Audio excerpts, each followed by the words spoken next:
চতুর্থ শ্রেণীর প্রিয় শিক্ষার্থীরা, বরাবরের মতো আজকে আমি তোমাদের মাঝে উপস্থিত হলাম তোমাদের অনুশীলনী 9-এর 110 পৃষ্ঠার 2 নংয়ের যেই দশমিকে যোগ এবং বিয়োগ রয়েছে এই সমস্যাগুলো নিয়ে।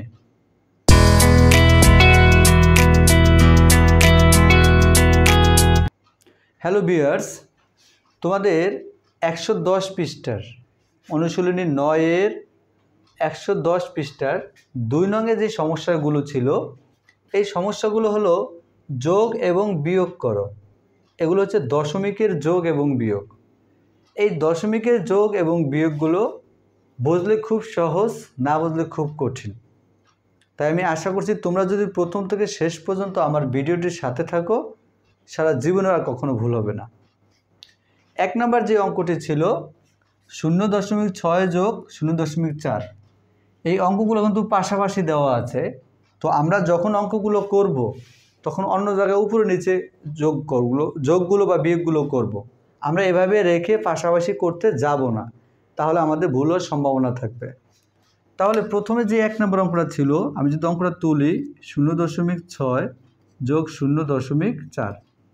এখন দেখো এই অঙ্কটাকে তোমরা কি করবে, এক জায়গায় একটু রাফ করে নেবে। 0.6 যোগ 0.4। এখন যদি আমরা যোগ করি, এগুলো কিন্তু সাধারণ যোগ বিয়োগের মতো। এই দশমিক আছে বলে যে এটা অন্য নিয়ম হবে সেরকম কিন্তু না। সাধারণভাবে আমরা যেভাবে যোগ করি এবং বিয়োগ করি এই অঙ্কগুলো ঠিক সেভাবেই হবে। যেমন ধরো আমি একটা উদাহরণ যদি দেই, 12 যোগ 13 বা 18। এখন দেখো 8 আর 2 কত 10, 10-এর 0, হাতে আছে কত 1, ওই একটা কিন্তু আমরা এখানে নিয়ে আসি। ঠিক একইভাবে এখানেও হাতের 1 থাকলে সেটা এই পাশে চলে আসবে। যদি তোমরা এই অঙ্কটা খেয়াল করো, 6-এর সাথে 4 যোগ করলে 10 হয়। এখন কি আমি 10-এ 10 বসাবো? তোমাদের মধ্যে অনেকেই মনে করে যে এই দশমিকের এই সংখ্যাটা দশমিকের এই পাশে আসতে পারবে না, এই যে দশমিকের এই পাশে আসতে পারবে না, এটা অনেকেই মনে করে। এই জন্য দশমিকের এই পাশেই মানে 10-এর 10 এখানে নামিয়ে রাখে, এখানে দশমিক দিয়ে এখানে 0 নামায়।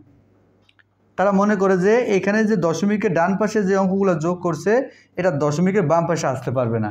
আসলে এটা হচ্ছে সম্পূর্ণ একটা ভুল ধারণা। এটা সাধারণ যোগের মতো করব। তাহলে আমরা কিভাবে করব দেখো, 6-এর সাথে 4 যোগ করলে হয় 10, 10-এর 0, হাতে আছে 1, ওই একটা যদি আমি এই 0-এর সাথে এসে যোগ করি তাহলে 1-এর সাথে 0 যোগ করলে 1ই হয়। এখন দেখো, এখন আমরা দশমিকটা বসাবো, এই সোজা দশমিকটা এখানে নামিয়ে দিব। এখন দশমিকের পরে 0-এর তো কোনো মূল্য নেই, তার মানে এখানে আমার ফলাফল হলো কত 1। তাহলে আমরা এখানে 1 লিখব, এখানে আমরা 1 লিখে দেব। এভাবে আমরা অঙ্কগুলো করব। 2 নম্বর অঙ্কটা যদি তোমরা খেয়াল করো, 2 নম্বর অঙ্কটা ছিল কি দেখো, 2 নম্বর অঙ্কটা ছিল 0.8 যোগ 0.5। এখন দেখো আমরা পাশাপাশি রাফ করব। 0.8, 8 আছে 0.5। এখন যদি আমি যোগটা করি, 8-এ আর 5-এ যোগ করলে হয় 13। তাহলে এখানে আমি 13 বসাবো, হাতে আছে 1, ওই একটা আমি এই পাশে নিয়ে আসবো। তাহলে 0-এর সাথে 1 যোগ করলে 1ই হয়। এই যোগ করার পরে উপর থেকে দশমিকটা যেই সোজা আছে আমরা এই সোজা দশমিকটা বসিয়ে দিব। হাতের একটা আমরা এই পাশে নিয়ে আসবো। ঠিক এই যোগটা আমরা যেভাবে করি, 8 আর 2 10, 10-এর 0, হাতে আছে 1, ওই একটা এই পাশে আনলে 2, 2 আর 1 3, হাতের একটা এই পাশে নিয়ে আসি। ঠিক একইভাবে আমরা এই পাশে নিয়ে আসব, শুধুমাত্র যোগ করার পরে বা বিয়োগ করার পরে সোজা দশমিকটা নামিয়ে দিব। তাহলে এখানে ফলাফল আসলে কত 1.3।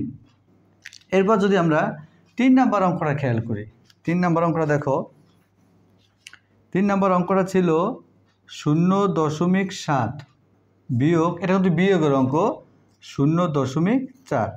তো আমরা কি বলছি, আমি রাফ করে নিবে তোমরা পাশে। যদি রাফটা করো তাহলে দেখো 0.7 বিয়োগ 0.4। এখন 4 আছে 7-এর সমান 3, হাতে কিছু নাই, এই সোজা দশমিক নামিয়ে দেবে আর এই 0 থেকে বাদ দিলে 0। এখন আমাদের ফলাফলটা আসলে কত 0.3। এটা হচ্ছে আমাদের 3 নম্বর অঙ্কের সমাধান। এরপর যদি আমরা 4 নম্বর অঙ্কটা খেয়াল করি, 4 নম্বর অঙ্কটা দেখো, 1 বিয়োগ 0.6, 1 বিয়োগ 0.6। আচ্ছা খেয়াল করো, আমি এখানে রাফের জন্য জায়গা রাখলাম। 1 হচ্ছে পূর্ণ সংখ্যা, তোমরা একটু ভালোভাবে বুঝে নাও। এখানে 1 হচ্ছে পূর্ণ সংখ্যা, আর এখানে 1 থেকে 0.6 বিয়োগ করতে হবে। আর এখানে শূন্যের আগে যে অঙ্কটা আছে সেটা হচ্ছে পূর্ণ সংখ্যা।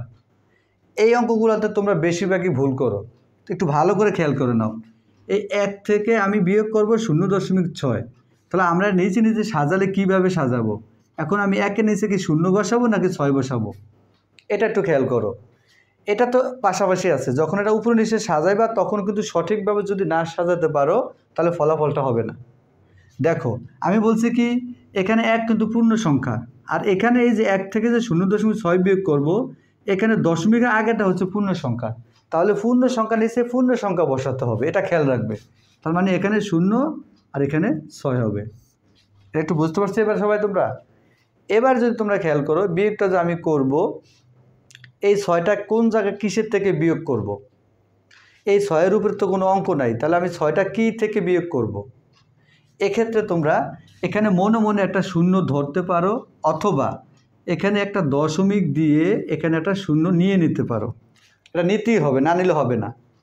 এখন তোমরা যদি মনে মনে ধরো তাহলে উপরে শূন্য আছে, কি আছে? শূন্য আছে। এখন শূন্য থেকে কি 6 বাদ দেওয়া যায়? শূন্য থেকে 6 বাদ দেওয়া যায় না, তাহলে শূন্যকে ধরতে হবে 10। তাহলে 10-এর পর 6-এর পর থেকে 10 পর্যন্ত গোনো, 6-এর পর থেকে 10 পর্যন্ত গুনলে হয় 4। হাতে আছে কত? 1। ওই একটাই পাশে আইনা যোগ করে শূন্যের সাথে, তাহলে 1-এর লাগে 0 যোগ করলে 1ই হয়। এখন 1 থেকে 1 গেলে থাকে কি? 0। তার মানে 0.4। এখানে যে 3 নম্বর অঙ্কের 4 নম্বর যে অঙ্কের ফলাফলটা সেটা আসলে 0.4। এখানে কিন্তু তোমরা শূন্য ব্যবহার করতেও পারো, আবার না করো মনে মনে ধরে নিতে পারো। যদি ব্যবহার করে দেখাও তাহলে কিন্তু দশমিক দিয়ে তারপর শূন্য দিতে হবে। এবার যদি আমরা 5 নম্বর অঙ্কটা খেয়াল করি, 5 নম্বর যে অঙ্কটা ছিল 1.2 বিয়োগ 0.3, খেয়াল করো আমরা একটু উপরে নিচে রাফ করে নিব। এই অঙ্কগুলো যদি তোমরা পাশাপাশি করতে যাও তাহলে কিন্তু ভুল হওয়ার সম্ভাবনা বেশিরভাগই হবে। আচ্ছা দেখো, 1.2 থেকে 0.3 বিয়োগ করব। আচ্ছা 2-এর থেকে তো 3 বাদ দেওয়া যায় না, এজন্য আমরা এটা স্বাভাবিক যোগ বিয়োগের মতো, তোমরা বিষয়টা ভালো করে বুঝে নিও। তাহলে এই 2কে ধরবো 12, তা 3-এর পর থেকে যদি আমরা 12 পর্যন্ত গুনি তাহলে হয় 9। হাতে আছে 1, ওই 1টা যদি এখানে এটার সাথে যোগ করি তাহলে 1-এর সাথে 0 যোগ করলে 1ই হয়। তাহলে 1 থেকে 1 গেলে থাকে 0, এখানে দশমিকটা সোজা নামিয়ে যাবে। তাহলে আমাদের ফলাফলটা 0.9। প্রিয় শিক্ষার্থীরা, ঠিক এভাবে এই তোমাদের এই অধ্যায়ে যত দশমিকের যোগ বিয়োগ আছে উপরে নিচে বা পাশে পাশে করলে আর কখনো ভুল হবে না। ধন্যবাদ সবাইকে।